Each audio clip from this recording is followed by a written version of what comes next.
Eventually, entrepreneurship is a journey of truth seeking, so you have to confront your own truths. I don't know of anybody who has died of entrepreneurship.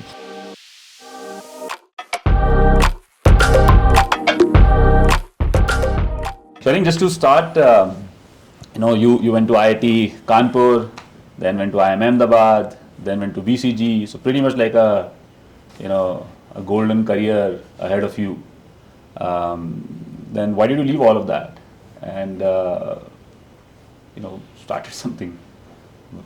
And this was back in 2014, right? Where Correct.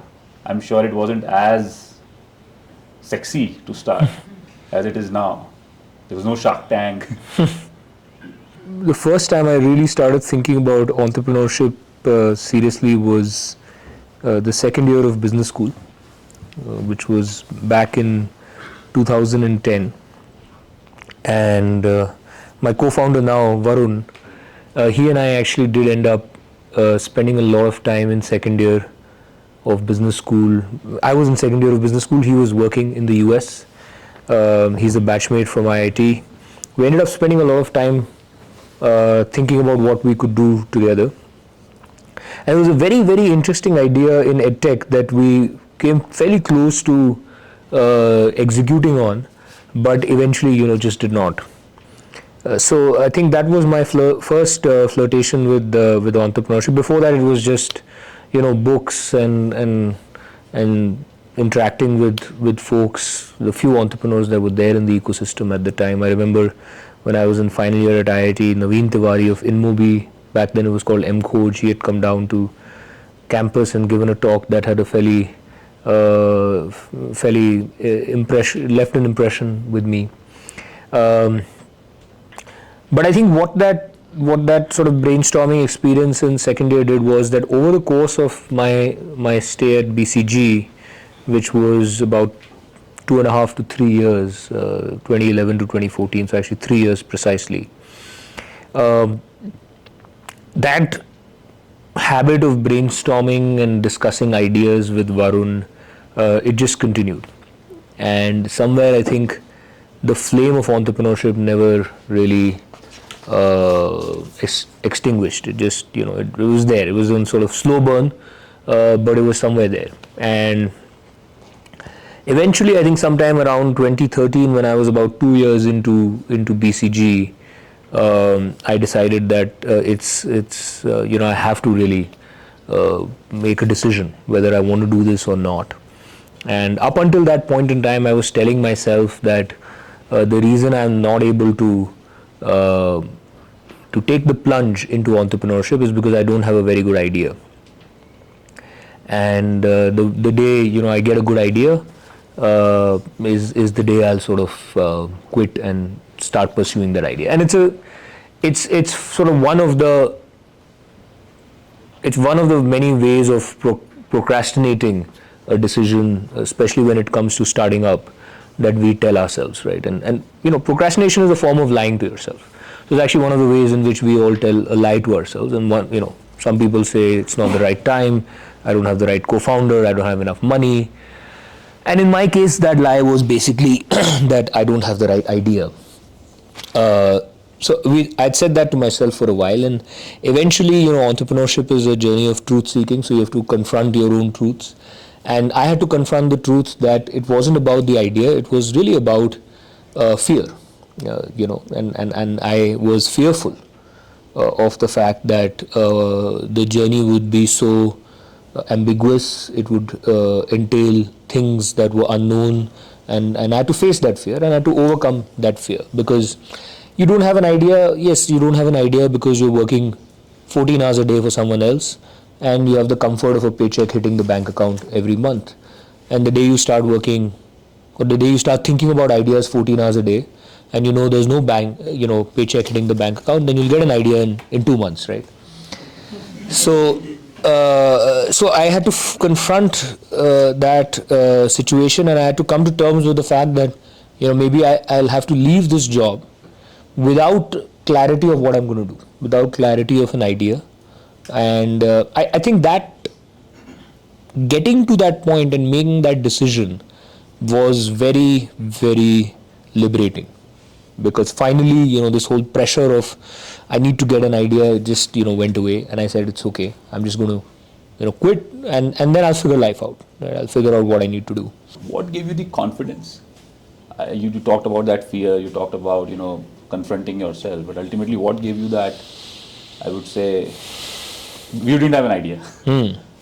So sometimes people find comfort in the strength of the idea. Yeah. Tell that idea to 10 people, everybody's excited. Yeah. But for you, that wasn't the source of confidence. So what gave you that confidence to do that? To me, the worst case scenario was, maybe 3 or 4 years of my life in this pursuit getting wasted. I think beyond that, if it didn't work out, I think my girlfriend then and wife now had made it clear that then you'll have to go find a job. So she gave me 3-4 years. So I said, okay, 4 years, may get wasted, and some money, right? So I think that was the downside, which was time and money. And once you make peace with that downside scenario, then it's easier to take the plunge. There's no further downside, to be honest, right? Like, I think I don't know of anybody who has died of entrepreneurship. And I really saw that time and money as not necessarily wasted, but as an important investment into myself. So even in the downside scenario, actually there is no real downside, because what you may not have anything tangible to show for those 3 or 4 years, and you may have lost money, but in many ways it's an investment that you make into yourself, right? It's a real world experience that you gain, which makes you a more holistic, a tougher human being, much more self-aware. I think failed entrepreneurs end up, in many cases, making absolutely incredible employees, because they're actually not employees. They're operating as owners, and they're operating and if you're a failed entrepreneur who's seen so much struggle, you get into a company, the last thing on your mind is company alignment, company politics. You're saying, boss, here's an organization that's actually working, that's actually generating profits. I've just gone through one that has completely failed. So I think failed entrepreneurs bring so much fresh energy, excitement, and a very, very different mindset to any organization. We've had many of them join UC over there. So I didn't really know all of these things back then, but what I did know was that the downside was, some time and some money getting wasted, which is not necessarily going to be wasteful. It's going to be an investment into myself. And one of the things I say often is that enterprises may fail, but entrepreneurs don't necessarily fail, because the learnings can be re-employed into your next startup, into an organization that you go work for. So I made my peace with the downside, and then I also said that if I don't do this, will it be a regret that I will have at the end of my career if I don't take the plunge at least once. And it definitely, to me, appeared like it would be a huge regret. I would just basically look back at a career of 30-40 years and say I never really managed to gather the courage. So it was regret minimization coupled with sort of making my peace with the downside. I think that was the framework that I used. Yeah. No, I think at this age it's very applicable, right? There's not so much to lose, and there's only you're only learning, and potentially now that Abhiraj didn't know this earlier, but now I think, as Abhiraj is saying, failed entrepreneurs, actually entrepreneurs don't fail, right? Like ex-entrepreneurs actually are some of the greatest assets that fast-growing companies can hire.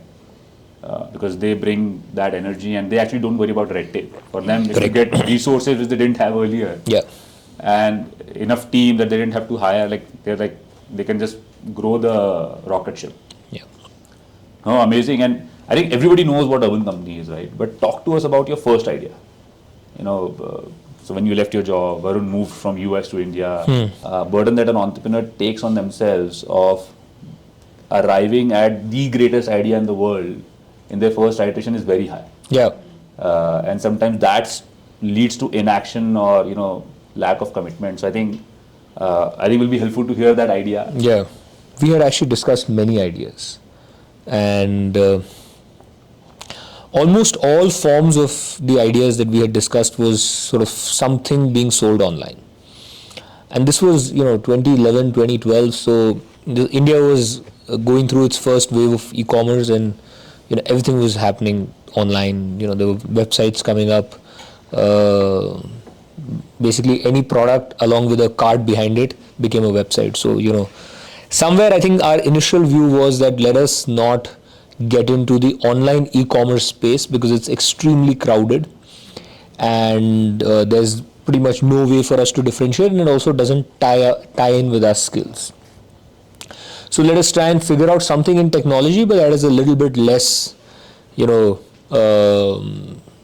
computer sciencey. So then when Varun moved back and we really started to discuss ideas, we had this brainwave moment where we felt that, we were actually traveling in a train to go for a friend's wedding, and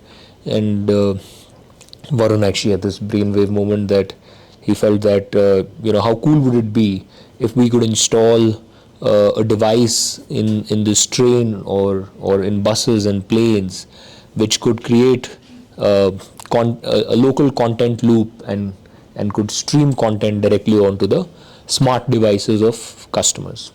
The thesis being that in these journeys you don't have connectivity to the internet, or you have poor connectivity to the internet, and consequently this could be a very good idea. And you have to remember, this is 2013 that we are talking about this idea, so end of 2013. So there is, we're still talking about 2G and 3G back then.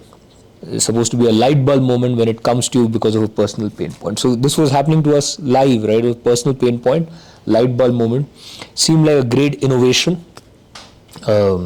This is a problem that is solvable for so many millions of people who are traveling. Great innovation, and seemed like an idea that we were meant to do, because this was a slightly electrical engineering type of an idea, right? Electronics/electrical engineering type of an idea, and here we were, two electrical engineers.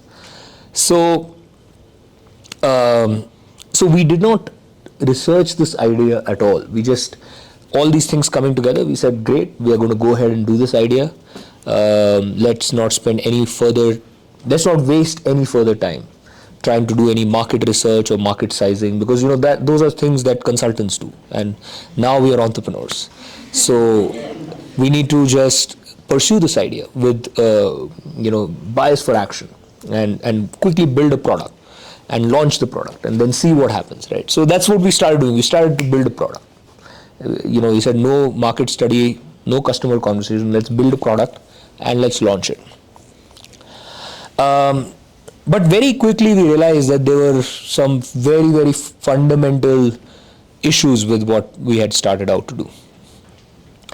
In one of the meetings with a leading airline senior execs, during the meeting we learned that Wi-Fi was banned in Indian skies. So the meeting was ending and the gentleman said, all this is fine, but what are you going to do about the ban on Wi-Fi/local loops to be created in an airplane? And it was a bit embarrassing for us because we were learning about this in the meeting itself. So that was a level of research that we had done. So we said, okay, we will come back to you on that one. So we ended up meeting some senior folks in the Indian Railways, and it became quite clear to us that it would be a huge uphill task to get any such thing installed in railways. And that basically meant that the market size quickly, we tried to see if we could sell to Haryana Roadways, and it became very clear to us that nobody was willing to pay. No customer traveling in a non-AC bus was willing to pay. So basically the market from all travelers traveling quickly shrunk to air-conditioned buses.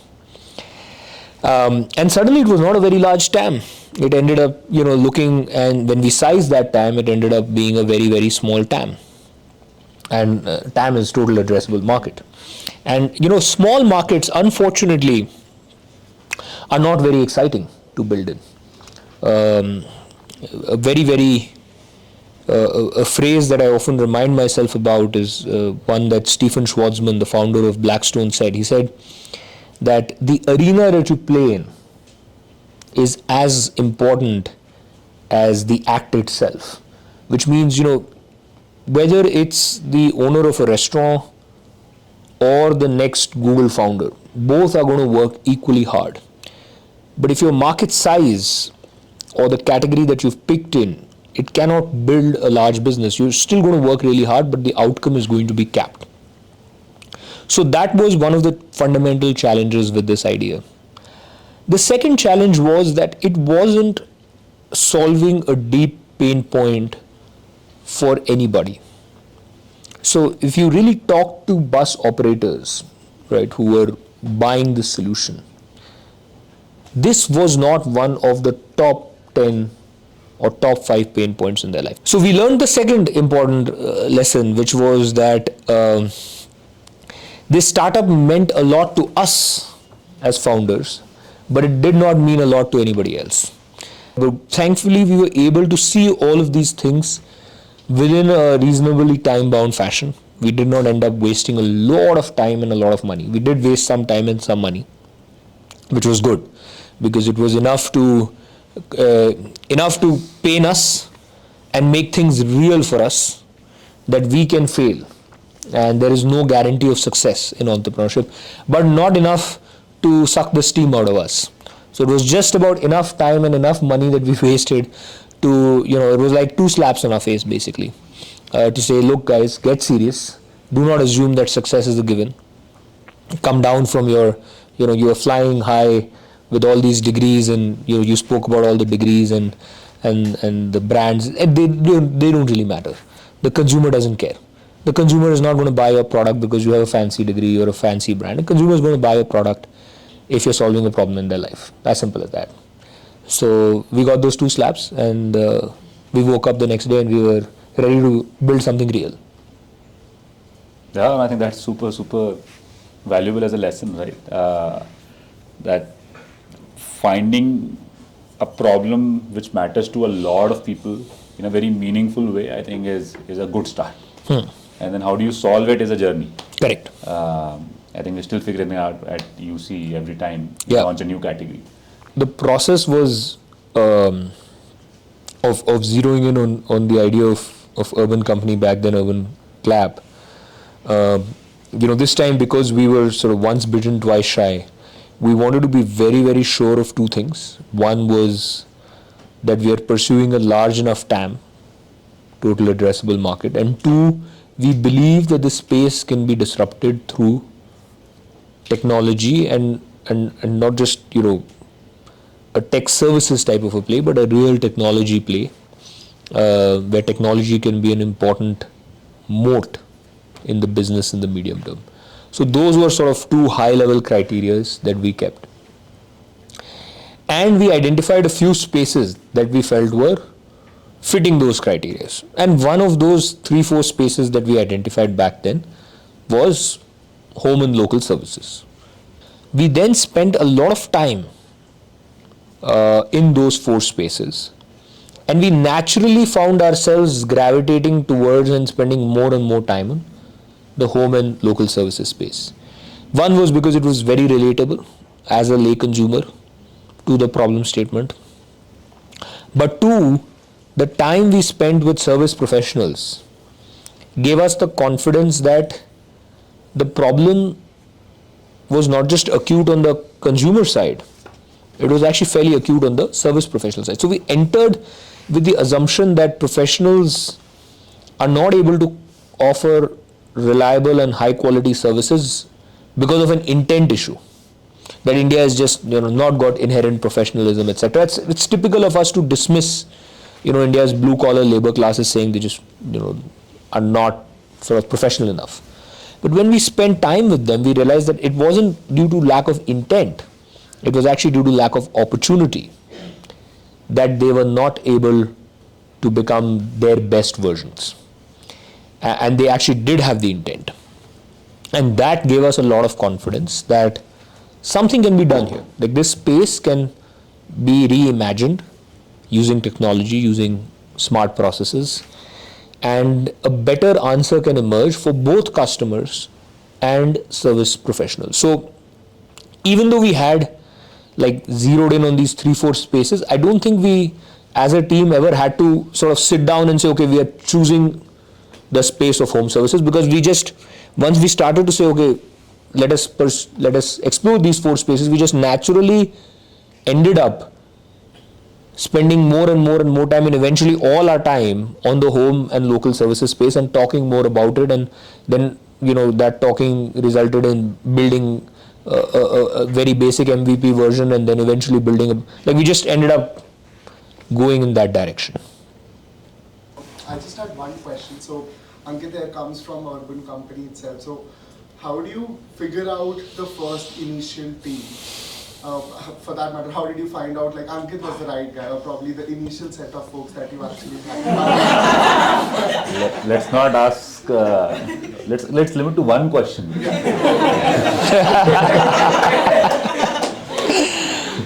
I think your initial team finds you and you find them. It's a little bit of both, right? So if, some of the early emails, if you see when we had just launched the website, lot of confidence, I must say. Even now we don't have that level of confidence. Now if you read our JDs, they are actually quite measured. But if you read our job descriptions back then, it was like, we're going to change the world, and do you want to come along? That kind of a thing, right? So it attracted a certain type of talent. It was very hard to discern whether the person was joining for the right reasons or not, and therefore there were 2 criteria that we applied. We went with ESOP, especially in the early years, but even today to some extent, like very ESOP heavy, but cash light offers. And anybody can say, I'm super excited about your company, your vision, but when the rubber meets the road, like, are you willing to take a haircut in your salary and go heavy on ESOPs? So a lot of our initial team took massive haircuts in their cash compensation. After we were convinced that somebody was good at what they did, they were high quality, etc., etc. We also tried to dissuade them a little bit. We would try to make it very real for them. The trade-offs that they would have to make by joining UC, not just on comp, but also on lifestyle, on the amount of hard work, on the risks that they were undertaking. And I would actually offer to a lot of these people who are very good that if you want to join a startup, but maybe a slightly more mature startup, maybe a startup that is slightly less risky, maybe a Series D or a Series E stage startup, then I can introduce you to some of these startups. And it was quite interesting for me that people, after the entire process of interviewing with UC back then, would actually ask for these introductions. So that became the second, so we applied a lot of these checks and balances. So eventually the person who was left was kind of almost joining UC despite all our dissuading. Throughout UC's journey, and having been part of a portion of it myself, there has been a lot of pivots / micro pivots. Yes. So what are your 2 cents on managing pivots and how to go about it in a company?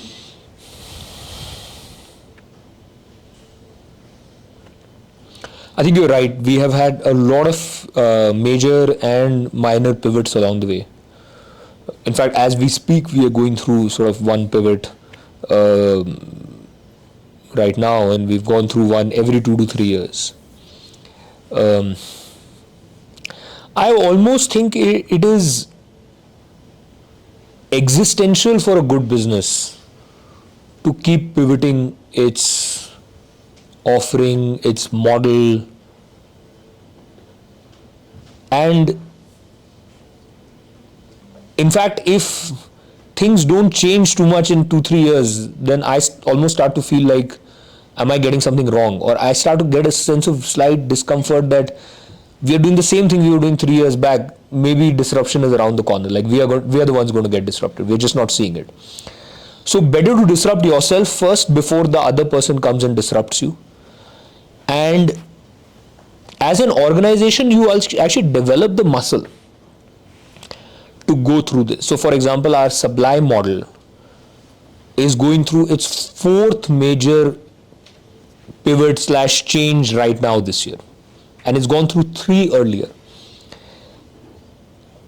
And a lot of people in UC are seeing it for the first time, but some people are seeing it for the second time. And sometimes, to the point where, in fact, I had one of my leaders recently come to me and say that, sometimes we are changing just for the sake of like changing. Like it's, why do we have to always disrupt things which are going okay? And it was quite profound because, at times it can be disruptive change also and disruptive energy in an organization. But on the margin, I think it is productive and it helps. Great. Is there a framework that you follow to think about ideas since you did that? You spoke about TAM, thinking about TAM, but is there another framework proper that we can think about while we think about ideas? Tough question. Tough question because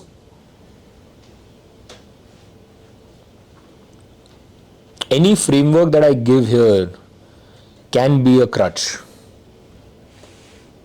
right? And actually the process of coming to a good idea,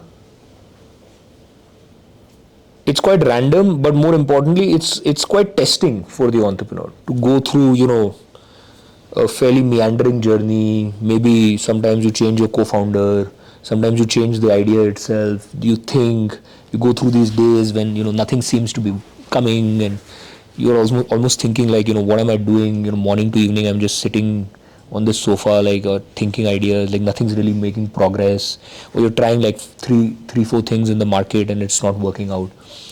So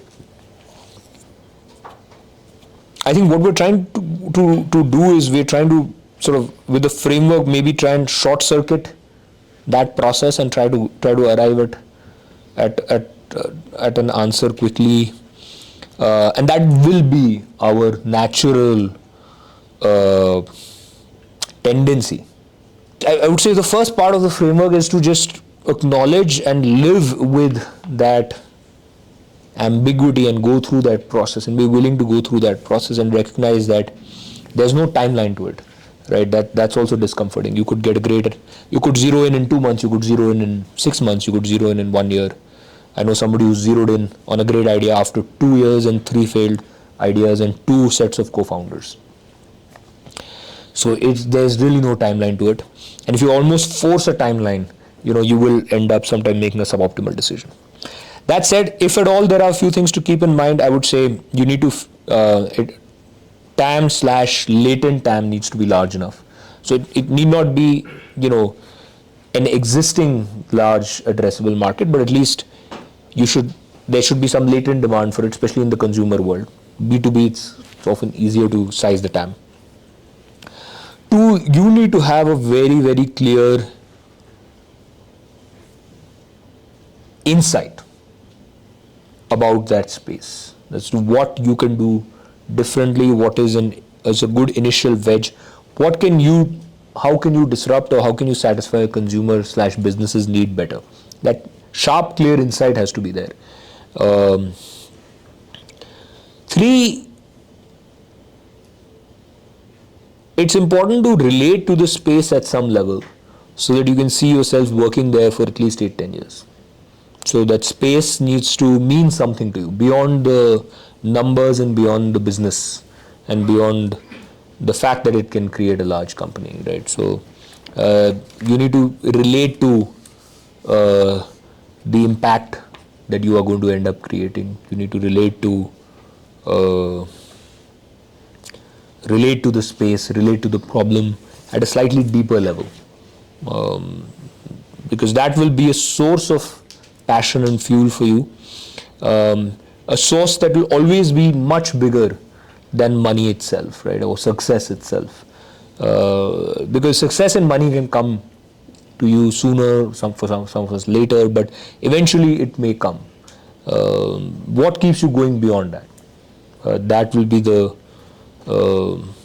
that deeper connect that you have with the idea, the vision, the mission, the space.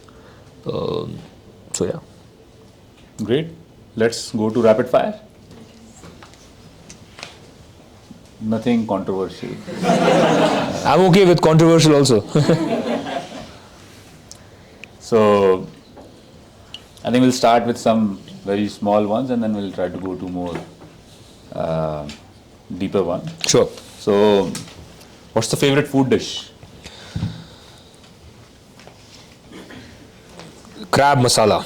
Crab masala, okay. Favorite movie or TV series? Of the recent ones, I really liked this Korean English movie called Past Lives. Highly recommend it.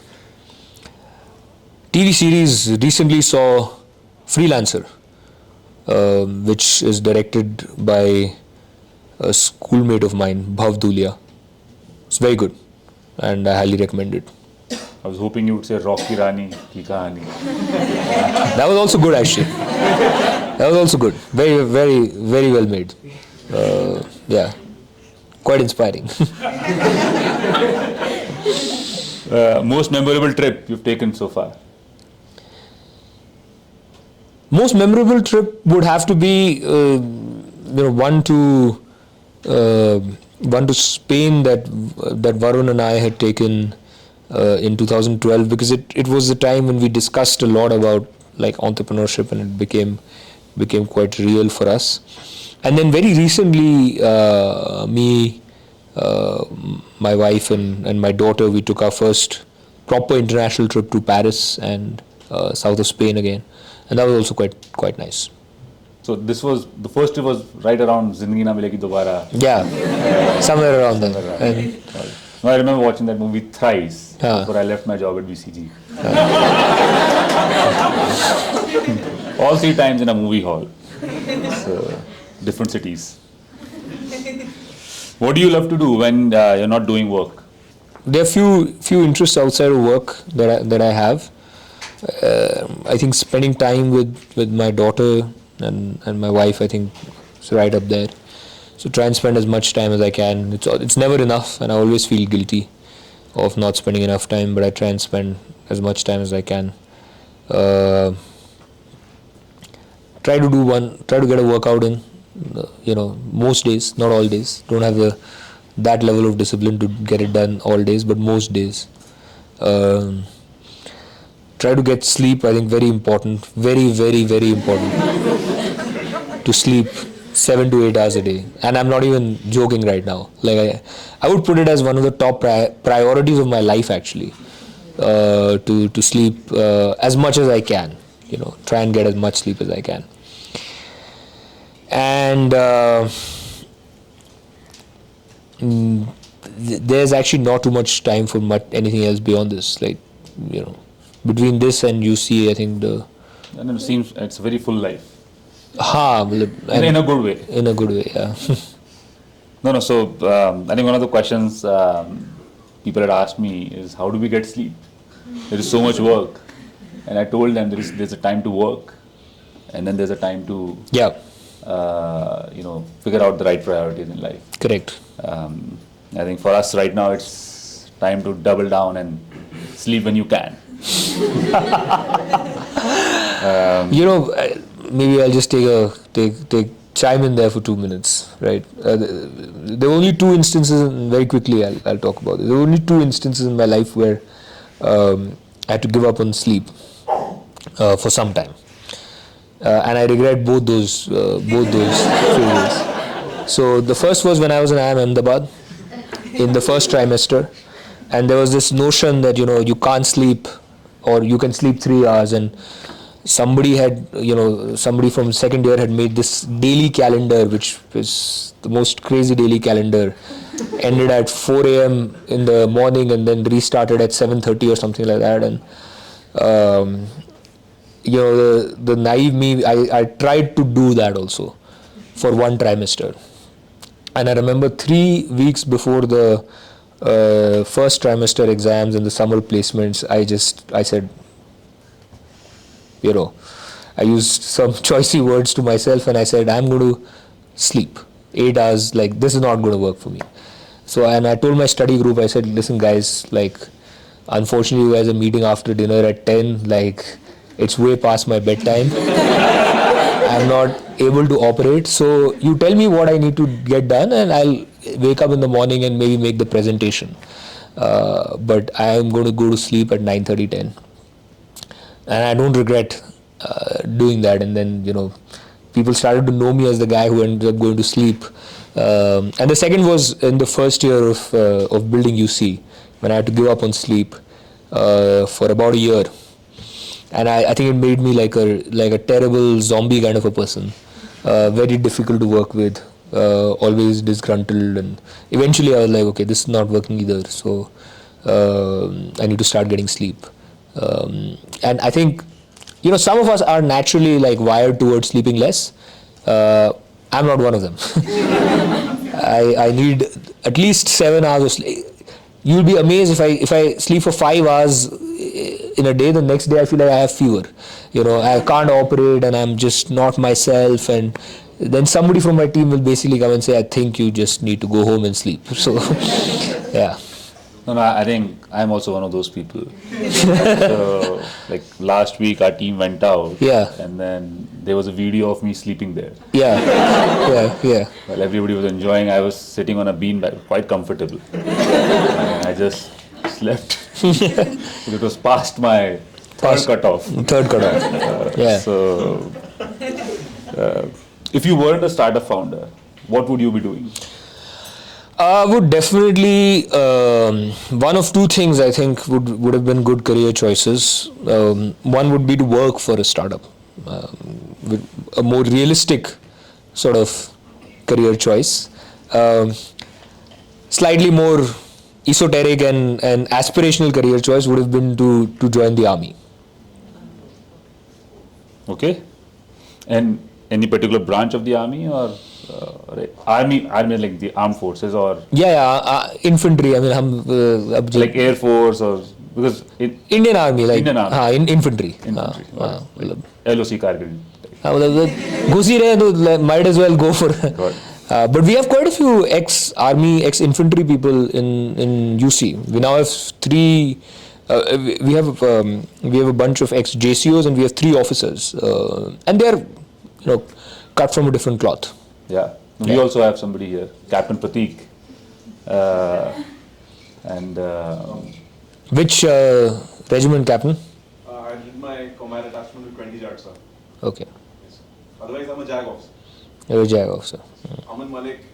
Yes, Aman Malik. Oh, you know Aman? He speaks really highly of you. He's my junior. He's a junior? Yes. Okay, very nice, very nice. Yeah. Major Malik just joined us some time back. He's the 3rd officer to join. Good? Yeah. I think everybody follows everybody on LinkedIn these days. And we are all following you. हाँ. But who do you follow? मुझे क्या follow कर? मैं तो कुछ I hardly post anything. But who do I follow on social media? Actually, I don't follow a lot of social media. I don't have any of the, like, I am on all social media platforms. So I'm on Twitter, I'm on LinkedIn, I also have an Instagram account. But I don't have any of these apps on my phone. So I access them on the web, which automatically brings down usage by maybe like to 5% of what it can be. And even for WhatsApp, I don't have any notifications. Actually, don't have any notifications on my phone.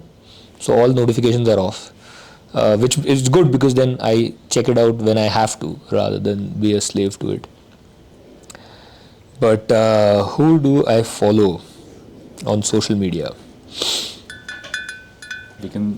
I actually find Paul Graham very on Twitter. Like Paul Graham is a pretty posts some really smart sense. In general, I found a lot of the things he says, there's a lot of wisdom. And even when I started UC, I used to read his essays, and there's some essays online. They're very, very good. Paul Graham's essays, they're incredibly good. And unknowingly, some of them I used to. It just they stayed with me, and they clearly shaped my thinking. For example, I remember this essay where he said that having money, when you raise money, having it in your bank account will be like a like a fireball in your pocket, which is trying to burn this hole. And he said that I know that you, as an entrepreneur, will not listen to me, but it's still my duty to tell you that even if you have the money, don't try and spend it. And it stayed with me, and I think it has subconsciously influenced my decisions and choices. So Paul Graham is definitely somebody to follow within the Indian ecosystem.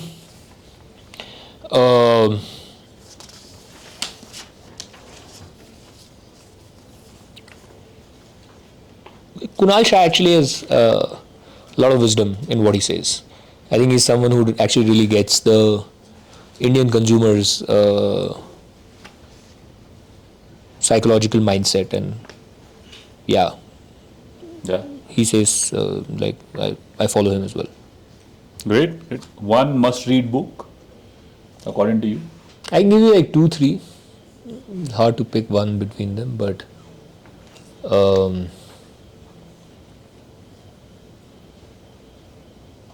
I'd say The Hard Things About Hard Things would be right up there, because it just sets the tone for what the journey will be like. This is if you're thinking of being an entrepreneur. Outliers.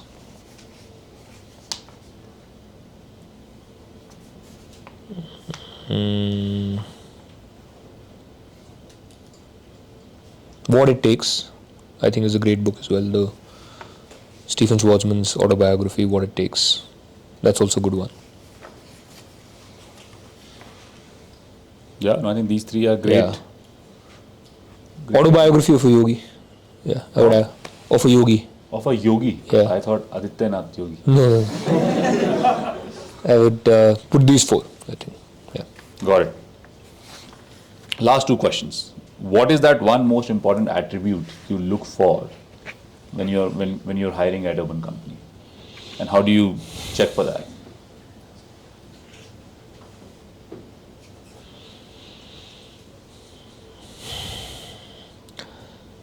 I look for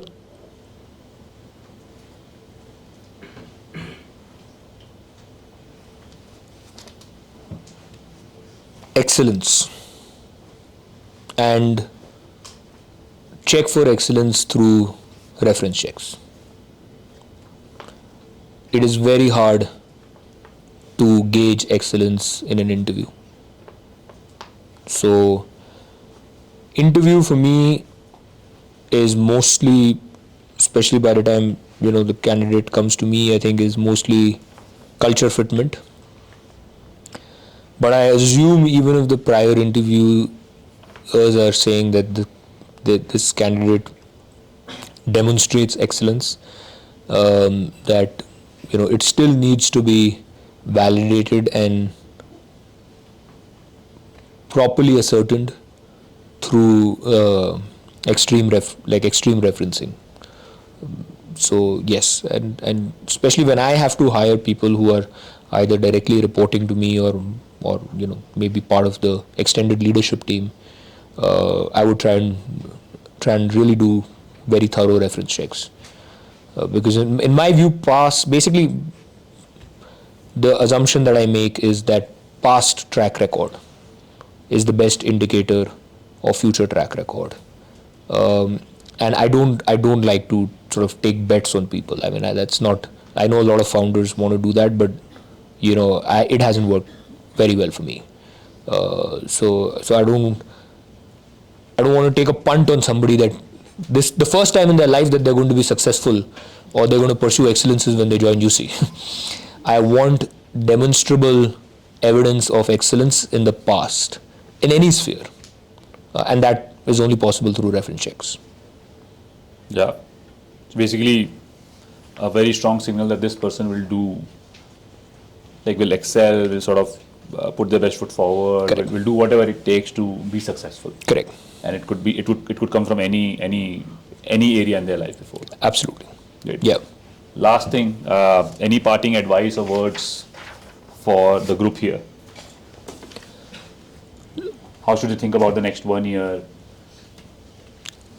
I'd say make the most of it, which is very generic advice. So let me be a little more specific. I think one is, you're a small group of just 63, so interact with each other as much as possible and get to know each other well. This is one big an important takeaway for you all from this this 1 year, which is the network that you formed.